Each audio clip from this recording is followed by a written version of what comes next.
శ్రమలు వస్తాయి. శ్రమలు రాని భక్తి జీవితం ఎక్కడా లేదు. కొన్ని శ్రమలు రాగానే ఎంత దేవుని మందిరానికి వెళ్ళాను, గుడికి వెళ్ళాను, ఇంత కానుకించాను, ఇంత ప్రార్థన చేశాను, ఇంత చేశానని ఏకరో పెడుతున్నావు. ఆయన నువ్వు ఇచ్చిన డబ్బును చూసి, నువ్వు ఇచ్చిన ధాన్యం చూసి, నువ్వు చేసిన దానాన్ని చూసి, నువ్వు కట్టిన గోపురాలను చూసి ఆయన నీ కార్యం చేయక్కరడా. నీకు ముందుగానే రూపించి ఆయన నిన్ను ప్రేమించాడు. అందుకని దీనితో ఆయన కాటా వేయకూడదు.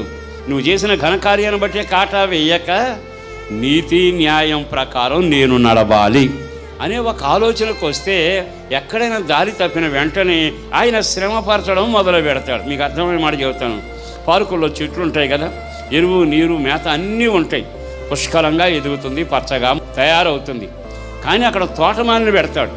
తోటమాలి ఏం చేస్తాడో తెలుసా? దాన్ని నెమ్మదిగా కత్తిరించడం మొదలు పెడతాడు. కత్తిరించడం అంటే అర్థం ఏమిటంటే నీకు సౌందర్యం కలగాలి. ఆయన కత్తిరించేది ఎందుకో తెలుసా?